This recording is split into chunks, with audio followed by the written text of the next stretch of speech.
The Pew Research Center reports that 81% of online teens use some kind of social media. Growing up in the digital age has led teens to be comfortable spending much of their time in online environments, and the library should be involved in that experience.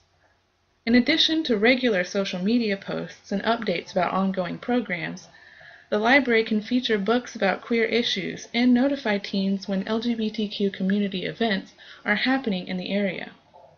Constant online activity on sites like Facebook, Twitter, Instagram, and Tumblr will keep the library at the forefront of teens' minds. The internet can also be a great way to get feedback from queer teens in the community. Anonymous surveys can be linked from the library's main website and from its social media pages.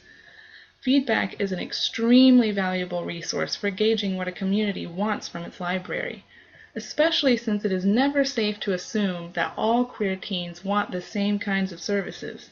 There is a wide variety of experiences among LGBTQ people, so giving the community a voice to tell the library what it needs most can greatly improve the library's effectiveness at serving its specific community. Engaging queer teens by integrating LGBTQ themes into regular programming can be an effective way to provide services without having to start from scratch. For example, a monthly teen book club could cover an LGBTQ-themed book one month, and book displays could include LGBTQ items alongside other materials. If these methods prove to be popular, the library could later develop special displays and events at different times of the year, including LGBT Pride Month in June. The Library Bill of Rights states that libraries should cooperate with all persons and groups concerned with resisting abridgment of free expression and free access to ideas.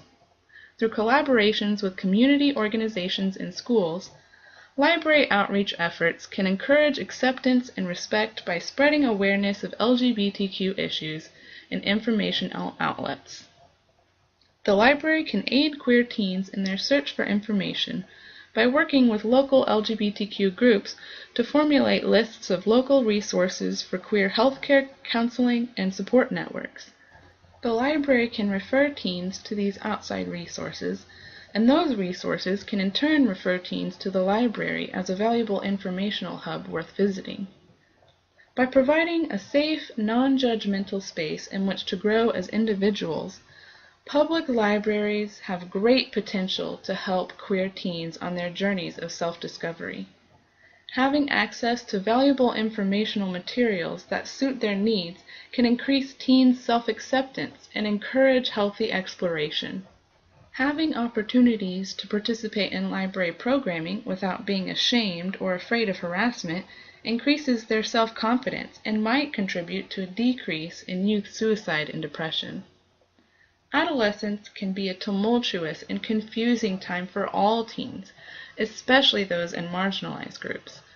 It's up to the public library to make sure that queer teens have access to the resources they need to succeed in life and become productive and prominent members of society. Created using PowToon.